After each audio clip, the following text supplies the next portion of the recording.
क्या आपको भी लगता है कि इस बार एनटीपीसी में आपको अपने मन पसंदीदा पोस्ट नहीं मिलेगी? तो आप किसी भी लेवल में सिलेक्ट होकर आप अपनी मन पसंदीदा पोस्ट ले सकते हैं। कैसे?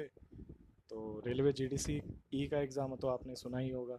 उसके थ्रू आप एग्ज़ाम दे के आप अपनी मन पसंदीदा पोस्ट ले सकते हैं। ये रेलवे जीडीसी एग्ज़ाम क्या है, कब होता है, इसकी एज लिमिट कितनी है हर एक कैटेगरी की, क्वालिफ़िकेशन क्या है और कौन कौन लोग इस फॉर्म को भर सकते हैं, ये सभी आपको आज इस वीडियो में जानने को मिलेगा। दूसरा कि आप इतने 6 साल में अभी तक सिर्फ 35,000 ही वैकेंसी एनटीपीसी की क्यों आई, बाकी वैकेंसीज का क्या हुआ, ये सभी जानने के लिए बने रहिए इस वीडियो में। चैनल पर अगर नए हैं तो सब्सक्राइब कर लीजिए। मेरा नाम है Ashwani. Welcome to our YouTube channel way to sure.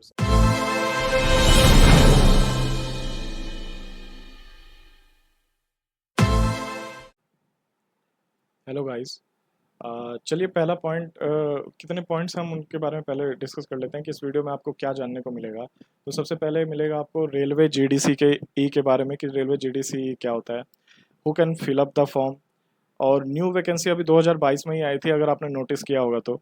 और उसका एग्ज़ाम पैटर्न, एज, सिलेबस से हम सारी चीज़ें पता करेंगे कि अगर आप एनटीपीसी में आपको मनपसंदा पोस्ट नहीं मिली तो आपको कैसे जीडीसी एग्ज़ाम के थ्रू भर्ती हो सकते हैं, मतलब प्रमोट हो सकते हैं, लेवल 2 से लेवल 6 में जा सकते हैं। कोई ग्रुप डी वाला कैंडिडेट भी लेवल 6 से लेवल 2 में जा सकता है। देखते हैं कि क्या लेवल 1 से, सॉरी, ग्रुप डी वाला लेवल 1 में काउंट किया जाता है और लेवल 1 से वो लेवल 6 तक प्रमोट हो सकता है। अच्छा, बात करते हैं हम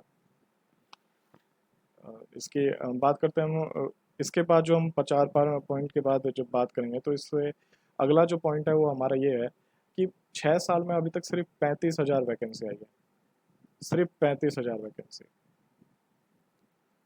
बाकी वैकेंसियों का क्या हुआ, तो उन वैकेंसीज के में भी बात करेंगे। ये तो ऑफिशियल डाटा के अकॉर्डिंग इससे ज़्यादा ही है वैकेंसी, लेकिन सिर्फ हमें शो ही 35,000 क्यों हो रही है, तो वो भी हम बात करेंगे। तो सबसे पहला पॉइंट ले लेते हैं, रेलवे जीडीसी एग्ज़ाम क्या होता है। तो रेलवे जीडीसी का मतलब होता है जनरल डिपार्टमेंटल कॉम्पिटिटिव एग्ज़ाम, जिसमें आप एग्ज़ाम के थ्रू प्रमोट हो सकते हैं किसी दूसरे लेवल में। दूसरे पॉइंट की अगर हम बात करें कि कौन इस फॉर्म को फिलअप कर सकता है, तो वो लोग इस फॉर्म को फिलअप कर सकते हैं जो जो रेलवे के एम्प्लॉयज़ हैं। मतलब जैसे रेगुलर एम्प्लॉयज़ जो होते हैं रेलवे के, वो भर सकते हैं, सिर्फ एक को छोड़ के। जो आरपीएफ के होते हैं उनको नहीं भरने की एलिजिबिलिटी है इसमें। तो उसमें है कि जो आरपीएफ है हमारा, वो होता है रेलवे प्रोटेक्शन फोर्स। तो ये लोग जो हैं वो इस फॉर्म को फिलअप नहीं कर सकते, जीडीसी के फॉर्म को फिलअप नहीं कर सकते। अच्छा, और कौन कौन लोग अब सपोज कर लो कि मैं लेवल 2 में हूँ और मेरे को लेवल 6 में जाना है। तो लेवल 6 की जो ग्रेड पे है वो लेवल 2 के, यानी मेरे करंट पोस्ट से ज़्यादा है। तो हम उस पोस्ट के लिए भर सकते हैं जिस पोस्ट की ग्रेड पे हमारे करंट पोस्ट से ज़्यादा होनी चाहिए। तीसरा जो सबसे इम्पोर्टेंट मैटर करता है वो एजुकेशनल क्वालिफिकेशन। सपोज कर लो कि एनटीपीसी में जो है कैंडिडेट, उसके लिए क्वालिफिकेशन बैचलर डिग्री दे रखी है, लेकिन वही अगर जेई में प्रमोट होना हो तो उसके लिए क्वालिफिकेशन है डिप्लोमा एटलीस्ट होना चाहिए। ज़्यादा से ज़्यादा आप इंजीनियरिंग भी अपने ट्रेड में कर हो तो बेटर हो। तो जो एजुकेशनल क्वालिफिकेशन है वो भी डिपेंड करता है कि किस किस तरह से आप प्रमोट मतलब डिपार्टमेंट में आप प्रमोशन पाना चाहते हैं। तो नॉन टेक में पाते हैं तो सिर्फ बैचलर डिग्री मानी जाती है, और अगर आप टेक्निकल में पाए मानते हैं तो आपके पास टेक्निकल डिग्री होनी चाहिए। तीसरा जो है हमारा एनटीपीसी जीडीसी वैकेंसी 2022 में आई थी, अगर आपने नोटिस किया हो तो। RRC waste central railway NTPC recruitment आई थी। अब ये जो आई थी वेस्ट सेंट्रल, ये जबलपुर के लिए आई हुई थी। और इसमें अगर हम देखें तो पोस्ट वही हैं जो अभी करंटली एनटीपीसी की पोस्ट है। जैसे एनटीपीसी स्टेशन मास्टर का हो गया, station commercial come ticket and senior Kamal clerk come typist, commercial come ticket clerks, accounts clerk come typist and junior come typist. उसके बाद अगर हम बात करें नंबर ऑफ वैकेंसीज की, तो नंबर ऑफ वैकेंसीज थी 121, और सैलरी और पे लेवल वही जो अभी एनटीपीसी में मिल रहा है हर लेवल के लिए जितना है उसी हिसाब से यहाँ पे भी दिया जाएगा। अगर हम बात करें नोटिफिकेशन की, तो नोटिफिकेशन 8 जुलाई को आया था और 8 जुलाई को ये ओपन हो गया था, लेकिन जो लास्ट डेट थी वो आज है। तो ये मैंने वैसे आपको बताने के लिए नहीं कहा था कि ये तो सिर्फ वही भर सकते हैं जो रेगुलर एम्प्लॉय है, मैं आपको दिखा रहा हूँ। उसके बाद हम बात करेंगे कि लास्ट में कि जो 35,000 6 साल में वैकेंसी आई है, सिर्फ 35,000 ही क्यों आई। 6 साल एक बहुत लंबा गैप हो जाता है जिसमें काफ़ी अच्छी वैकेंसी आनी चाहिए थी। तो फोर्थ पॉइंट की अगर हम बात करें, एग्जाम पैटर्न, एज, सिलेबस, इन सब के बारे में बात कर लेते हैं। तो सबसे पहले हम सिलेक्शन प्रोसेस के बारे में बात कर लेते हैं कि सिलेक्शन जो प्रोसेस होता है, और इसी में एग्जाम पैटर्न भी इन्होंने मेंशन कर रखा है।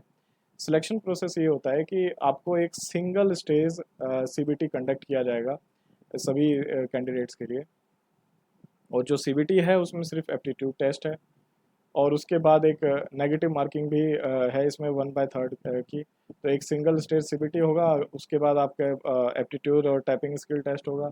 जैसे कि आपको पता है स्टेशन मास्टर में एप्टीट्यूड टेस्ट भी होता है, स्किल टेस्ट भी होता है।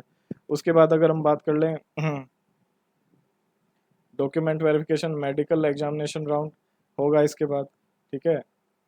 तो RRC, waste central railway, NTPC recruitment. अब एज लिमिट की अगर हम बात करें, तो एज लिमिट देखो यहाँ पे सबसे बड़ा फैक्टर जो है 18 टू 42 ईयर्स एज लिमिट है प्रमोट होने की आपके पास, तो बहुत अच्छे खासी एज है। इसमें आप आराम से अगर 3 साल में 4 साल में भी वैकेंसी निकलती है तो आप प्रमोट हो जाओगे, तो इतनी टेंशन इसमें लेना नहीं है। दूसरा, ओबीसी की अगर हम एज की बात करें तो 80 टू 45 ईयर, और एससी एसटी पीडब्ल्यूडी की बात करें तो 82 टू 47 ईयर्स है। अब हम बात कर लेते हैं कि जो हमारी एनटीपीसी की वैकेंसी आई थी, 35,000 वैकेंसी आई थी, वो 6 साल में सिर्फ 35,000 वैकेंसी क्यों आई थी। तो अगर हम बात करें, जब जीडीसी एग्ज़ाम आता है ना, जब कोई भी वैकेंसी आती है तो जीडीसी, सपोज कर लो जीडीसी है, एनटीपीसी की वैकेंसी आई तो जीडीसी वाले हर जोनल में ये होता है, और हर जोनल के पास ये अधिकार होता है कि वो 25 से 50% तक सीट अपनी रिजर्व कर सकते हैं। अब सपोज कर लो कि कोलकाता में लगभग 3,000 के आसपास सीट है, अप्रोक्स बता रहा हूँ, उससे ज़्यादा ही है, मैं जानता हूँ वैकेंसी इंक्रीज हुई थी। 3,000 के आसपास कोलकाता में सीट है, तो इसका मतलब है करीब करीब 6,000 के समथिंग जो है वो वैकेंसी आई थी जीडी।